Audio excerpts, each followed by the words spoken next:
Fala pessoal, tudo bem com vocês? O Yuri resolve de novo, aliás, como sempre. O Vitor Pereira, será que já se despediu? Foi um jogo com cara de final de ano, né? Mas a gente já precisa pensar na próxima temporada. Então chega mais, eu sou o Chico Garcia, inscreva-se no canal e vamos juntos!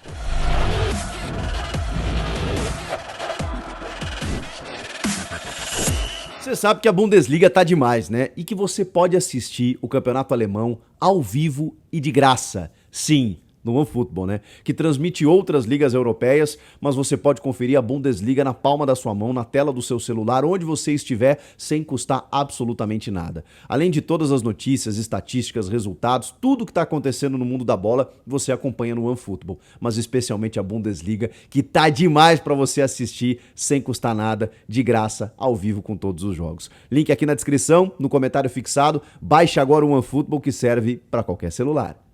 O empate em 2-2 com o Coritiba até que ficou bom pelas circunstâncias, né? O time perdeu um jogador no final do primeiro tempo, jogou todo o segundo tempo com um jogador a menos, tinha muitos desfalques, né? Entre jogadores machucados e suspensos, o Fábio Santos e o Fagner estavam suspensos, o Adson, o Mosquito, o Gil, todos machucados, então o Vitor Pereira não tinha lá muita gente para poder montar uma equipe interessante. O Rafael Ramos, que poderia ser uma alternativa na lateral direita, teve Covid e se ausentou dos últimos jogos, teve uma lesão, estava voltando, jogou só o segundo tempo, depois que o Bruno Mendes acabou expulso, porque de novo ele foi uma opção na lateral direita. E eu não discuto, porque o Bruno fez bons jogos ali na lateral. Ele não é um jogador que tem esse escape pelo lado, você perde muito nesse aspecto, embora tenha dado uma assistência interessante naquele jogo contra o Flamengo, né, no passe para o Yuri Alberto, quando ele arranca e passa por vários marcadores, mas não é a dele, né?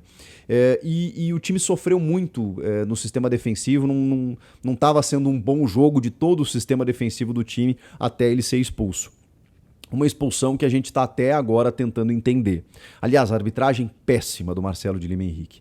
No âmbito geral, não vou discutir nem o pênalti, porque para mim ali foi uma intervenção equivocada do VAR. Quando você olha no monitor, você marca a penalidade, né? Porque o Fausto Vera realmente não atinge a bola, só atinge a perna do Regis, que valoriza muito, mas é um lance que na hora foi interpretado pelo árbitro de frente para o lance e não foi marcado o pênalti. Aí o VAR chama, ele olha no monitor em câmera lenta e aí acaba marcando o pênalti, porque não tem como não marcar quando você vê no monitor. Mas o principal problema para mim é em relação à atuação do árbitro no jogo, né?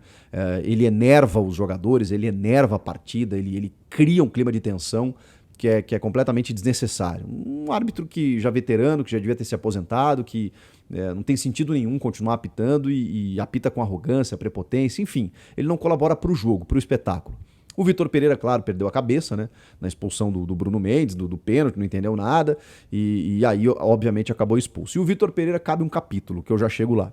Falando da escalação do time, ele também colocou o Bruno Melo na lateral esquerda, que é um jogador que quase não jogou no ano inteiro. O Piton também estava machucado, né? Então é mais um desfalque que você não tinha alternativa por aquele lado, a não ser colocar o Bruno Melo, dar uma chance para ele, um cara que quase não jogou. E aí você sofre, obviamente, no seu sistema de entrosamento. O Balbuena fez um primeiro tempo horroroso, não sei se enfim, o time já está pensando no final da temporada, não sei se desatenção, não sei o que aconteceu. No segundo tempo ele até melhora.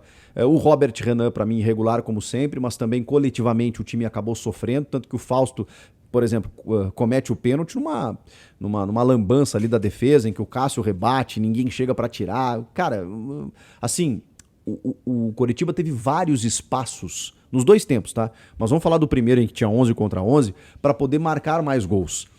E é que falta qualidade, né? O Aleph Manga fez um golaço, inclusive, driblando vários marcadores, e o Corinthians assistindo, né? E ele driblando todo mundo, até chegar na frente do Cássio. Foi um jogo, assim, muito ruim, desequilibrado, né? O sistema defensivo não colaborou. E aí você tem na frente um cara que resolve, que decide, que é o Yuri Alberto, que é um jogador que o Alessandro Nunes me disse, depois do jogo contra o Ceará, na zona mista, que todos os esforços do Corinthians estão voltados para a compra do Yuri. E eu só posso concordar com isso.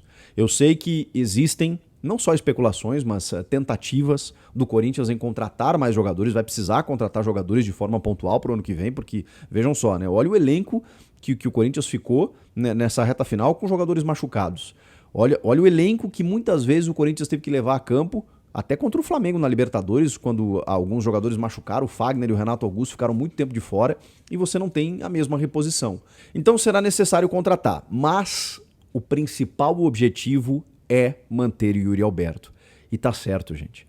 Quando você tem um cara desse nível, com apenas 21 anos, que tem um potencial de ainda crescer mais, ainda jogar mais, você tem que comprar esse cara.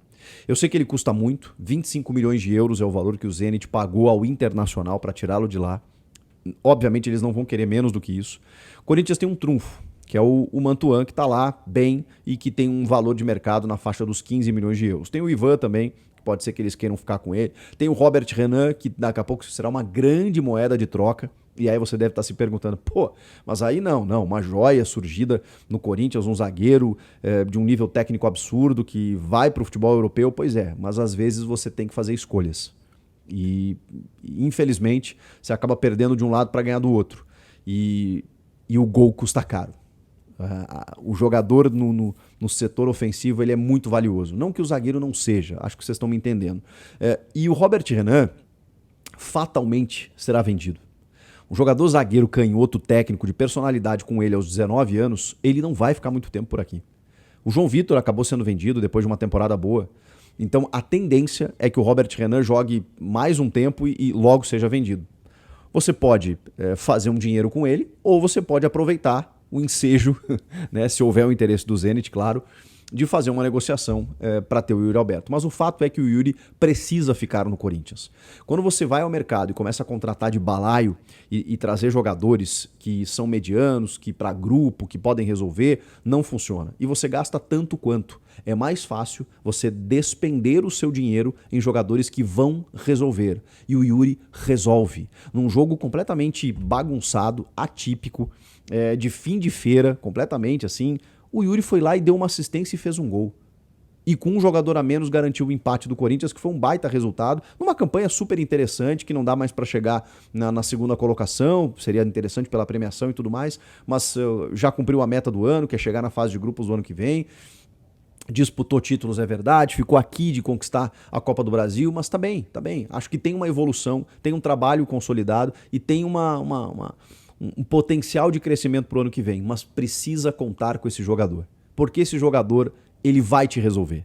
O Roger Guedes acho que fez um bom jogo também. O Ramiro, enquanto esteve em campo, inclusive participa da jogada do primeiro gol, que é o gol do Duqueiroz. O Duqueiroz, que é um jogador que, né, ele vive entre altos e baixos, né, especialmente de críticas da torcida, mas é um jogador que, assim, você não pode cobrá-lo por falta de entrega. Ele tá sempre entregando, pisando na área, fazendo gol, tentando, buscando, erra muitas vezes na tomada de decisão. É um jogador que precisa crescer mais, mas ele corresponde naquilo que lhe cabe, naquilo que ele pode.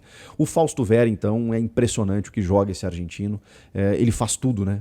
Cometeu o pênalti, é verdade, mas assim, é um cara que tá em todos os lados do campo, ele constrói, ele desarma, ele destrói, ele compõe, ele faz impressionante o que joga. Fausto Vera, também super jovem, 22 anos, está sendo monitorado inclusive para a seleção argentina, que tem a convocação na próxima segunda, dia 14. Então assim, que achado. Tem jogadores que você sabe que você precisa investir. O Corinthians comprou o Fausto Vera por 8 milhões de dólares, então foi um investimento alto, mas necessário. E para um cara que vai te render, vai te corresponder. E é isso que você precisa fazer. Jogadores do nível do Yuri Alberto, você precisa fazer isso. Vem o segundo tempo, né? Aí tem as alterações, ele sacrifica o Ramiro para botar o Rafael Ramos, porque já não tem o Bruno Mendes. Depois, na sequência, acaba tirando o Bruno Melo para botar o Raul Gustavo. E aí acho que o Robert Renan foi um pouco prejudicado também, porque ele que normalmente atua pelo lado esquerdo, começou a atuar mais centralizado, às vezes até pelo lado direito, né, com o Balbuena mais por dentro e tudo mais, mas ficou uma linha ali de 3 zagueiros com 4 defensores com o Rafael Ramos. E aí o Corinthians acho que até se segurou bem, porque o Coritiba chegou, mas como o Coritiba não tem tanta qualidade, criou algumas oportunidades, mas não nada a ponto de ameaçar muito o gol do Cássio, que fez uma ou outra defesa mais difícil. O resto foram chutes na lua, foram tentativas em que o clube conseguiu, né, o Corinthians conseguiu se defender e buscar o contra-ataque, seja com o Roger, seja com o Yuri Alberto. O Matheus Vital também entra no segundo tempo pelo lado esquerdo para tentar alguma coisa, enfim. O Juliano já tinha saído também para a entrada do Matheus Vital. Foi como o Corinthians encontrou para buscar um empate diante de uma circunstância complicada, em que você saiu atrás, perdeu um jogador, perdeu seu treinador no banco de reservas, enfim, tudo estava contra, e o Yuri foi lá e resolveu e garantiu para o Corinthians esse empate. Agora, sobre o Vitor Pereira, é curioso, porque ele foi expulso e não concedeu entrevista coletiva, e não estará no banco de reservas no jogo contra o Atlético Mineiro. E pode ter encerrado a sua trajetória no Corinthians. A gente não sabe ainda se ele vai permanecer. Todas as informações dão conta de que nesse momento a resposta é não. A resposta seria uma negativa em termos de renovação, mas existe uma esperança do Duílio com a chegada da sua família para que ele curta alguns dias de férias após o fim do campeonato. Pode ser que até sejam antecipadas, né? Não sei. Já que ele não vai comandar o time na última rodada, para que depois ele possa dar a resposta para o Duílio, enfim, e que talvez a família dele aqui possa contornar essa situação familiar delicada. Não sabemos ainda. Então a gente vai ter que esperar. Agora, essa indefinição eu acho ruim ainda, porque eu não sei se tem relação, mas a sensação que nos passa é essa, né? De que o time é desorganizado, às vezes não tem o melhor elenco à disposição, o treinador nem sabe se vai ficar, daí você tem um jogo ali complicado em termos de enfim, questões com a arbitragem e tal, o cara se desequilibra na beira do campo, tudo atrapalha. E aí agora tem um último jogo contra o Atlético Mineiro em casa, em que qual o objetivo? Qual o sentido de você estar lá não fosse para daqui a pouco o Vitor Pereira anunciar que vai ficar e tal? Tá faltando essa definição mesmo, né? Pra gente começar a entender 2023. Que tem muita coisa para ser feita, muita coisa para ser modificada, que tem aí especulações de Romero voltando, vou fazer um outro vídeo a respeito disso, você deve estar se perguntando a respeito. O Arthur do Bragantino, o Pedro Raul, o Michael do Al Hilal da Arábia Saudita, são possibilidades realmente, porque o Corinthians precisa de pontas, precisa de reforços pontuais, mas precisa começar a pensar antes no seu comando técnico. Vai ser o Vitor Pereira? Não vai? A gente precisa definir isso o quanto antes e, pelo visto, a gente vai esperar mais uns dias e o clima do jogo hoje foi muito... E aí? O que o Corinthians está disputando ainda, né? Fiquei com essa sensação. Não sei você. Comenta aqui, inscreva-se no canal e eu volto na próxima. Tchau!